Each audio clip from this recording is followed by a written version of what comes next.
Hi teacher friends! In today's tutorial, I want to talk to you about interactive student notebooks. They are my jam, my passion. I have presented on them. I love them. I would not have a math classroom without them. But I've always thought maybe I needed to think about digital notebooks instead of paper for many reasons. But 2020 is definitely the time to start thinking about digital notebooks. So that is the tutorial for today, is how to create and use a digital notebook in your classroom. If you have watched any of my tutorials, you know that it all starts with PowerPoint. So that is how this digital notebook started, just designing all the pages that you think you'll want to include in your digital notebook, like just base pages, tabs, dividers, anything like that that you can think of that you'll want to put into your digital notebook. So once you have all of your PowerPoint slides designed, all of your pages designed, you're going to open up a new Google Slides and just start adding pages in. And these pages are just going to be the screen grabs of your PowerPoint slides. So, or you can export them as images, however you want to do that. But then I'm just going to insert them as background images on every single page. So all of my base pages, my tabs, my dividers, my just core of the notebook, everything will be added in as a background page so that it can't be moved, and this kind of just becomes like my master notebook. Once you have your cover page to the notebook and then your dividers, you're ready to start linking things to the cover. So all the meetings here, that's my second tab, I know that it needs to go link to page 5 for now. And so I am going to just kind of match the shape. So that's sort of a rectangle. So I'm going to get a rectangle to mask over that tab.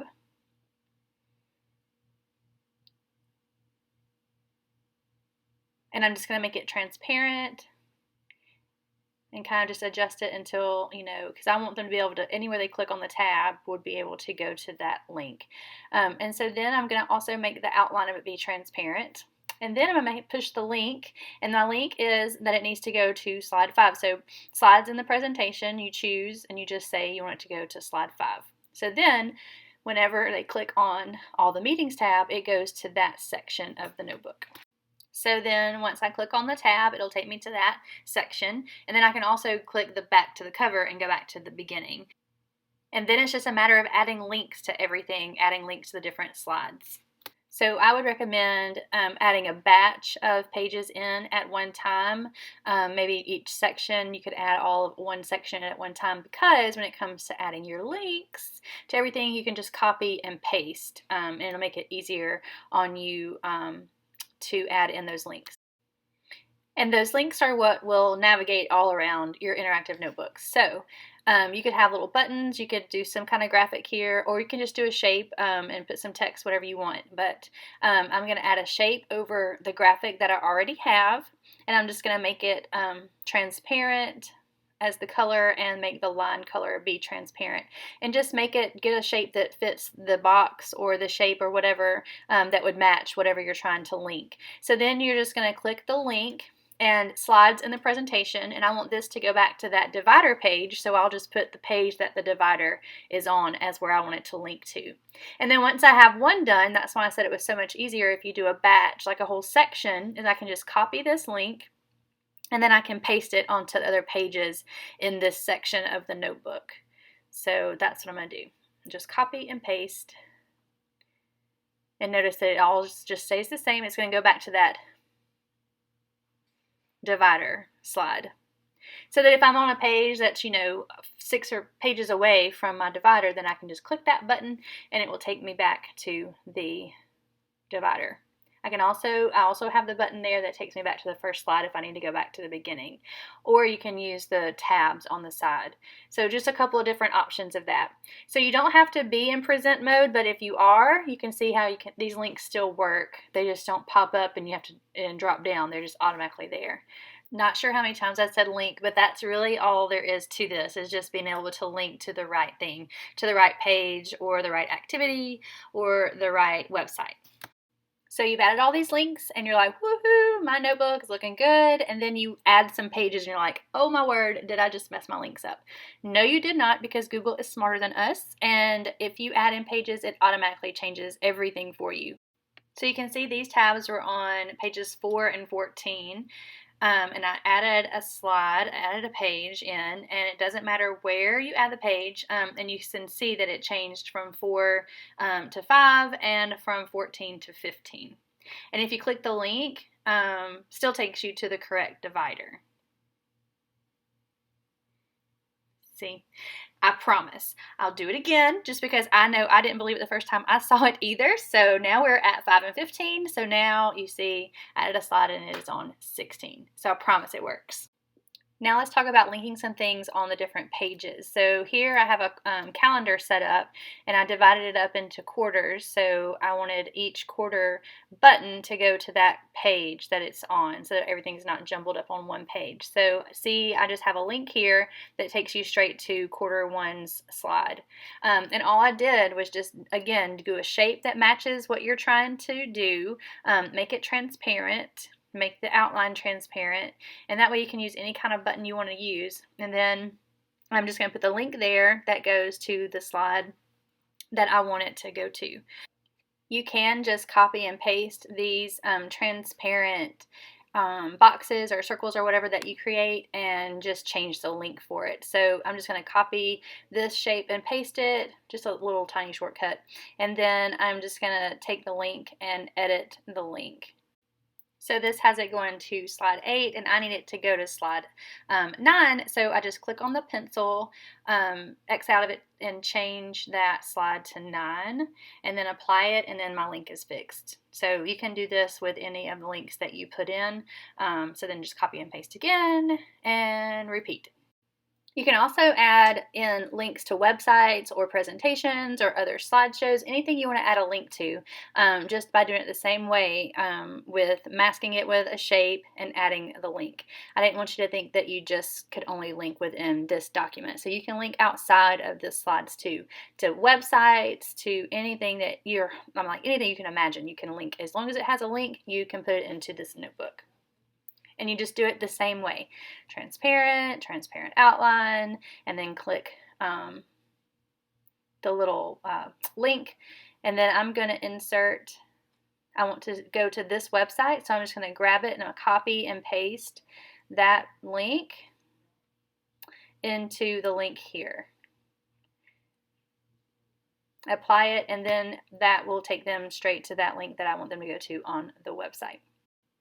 Another fun little trick is if you are linking to another slides presentation, and you want that when they link to it for the presentation to go straight to present mode, you can copy the link for that. I tried to make it look like a little virtual bulletin board, so I wanted it to go straight to present mode. And so then when you went to go to copy the link in, if you'll look and see where it says edit, so you can put copy here if you want someone to make a copy of it, or you can put present here and it will actually go straight to present mode. So replace edit with the word present, and then it will go straight to present mode instead of it having the slides on the side. I'm going to show you that. See, isn't that fun? So that's so much cuter than just seeing all the different slides on the side. So I have an activity that I want them to add into their copy of the notebook, a graphic organizer. So I would create that and take a screen grab or save it as a photo, and then create a slides. Normally we enter it as a background, but I want them to have the image, so I'm going to insert an image from the computer and then try to find it because I have so many screen grabs. So I just put that in as an image. You can resize it, do whatever you want to do that. And then you are just going to share this with your students and through Classroom or whatever, however you deliver links to them. And that way they can have a copy of this. They'll be able to copy the image and paste it into a page on their notebook. So back in their copy of the notebook, you would tell them where you wanted to put it, what section. They would go to that section. It has directions to make sure they remember to duplicate the page so they don't run out of pages. So they would just right-click and duplicate or file duplicate that page, that slide. And then they've already copied the image from the other slides, and so they would just paste it in right here. And then they can resize it to make it fit around all the things if they already have stuff that is on that page. And that is it. And then it automatically saves and they are ready to go. They can put a text box, they can put graphics, they can put whatever they want. These are their notes. One last little tip I wanted to give you is the extension for Chrome called Loom. You can also use it on your desktop too, but it's a quick little extension on Chrome if you want to use that. So it's super simple, it's really quick, it's kid friendly because it has no ads, no anything, and you can get a link that takes them straight there. So it's a lot cleaner than YouTube. I'm going to show you how it looks in just a second. If you click into my example notebook, you'll see where I've put a couple of videos in, one using my face and one not using it, so you can kind of see. But it's a great way to just quickly add in some directions. So like if you assigned something to them, you could give them quick directions about what you wanted them to do, and then that would be right there beside their assignment. So it's a quick, easy way to do instructions. So I want to add in some instructions about adding a page here, or some instructions about the activity. So I just put a little link to the side. I would go to my extensions and go to Loom for Chrome. You can also use it on your desktop again. And then it's going to pop up a camera. You can be in the video, you could be big in the video. You also can just do screen only, or you can do the camera only. So it's super easy and quick to use. If you do the screen only and you don't want your picture there, there's an X there and you can just mark that off, or in your settings you can say don't show the photo. And so then it is going to you'll start recording. It'll ask you to share what you want to share if you're going to share the screen, and then you say start and it counts down 3, 2, 1 and you just start recording. And after you've recorded, you hit the little check mark and it automatically saves you a link to it. So you just copy that link and paste it onto the instruction button that you have. So now the super fun part, I wanted to give you a tour and show you some of the ideas about how you could make it interactive and some things you could use and adjust to fit your classroom. So in the first couple of pages, I just have some tips and tricks for the notebook. So like here, you can see I put how to import. If you wanted to import a whole slideshow or even a PowerPoint, you can do that. And all the clicks are there. Then you see my Loom video that I added, and it was just a little instruction video for how to add a page. So this is great to add in on the sides.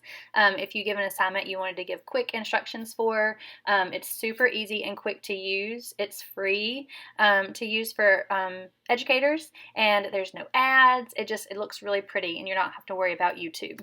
Next is the check-in page and a little, you could do a brain break. I did a screen break, but you could do something there. So teacher check-in is something that they could use anytime, so I put it at the beginning of the notebook, and that's just a link to the Google form.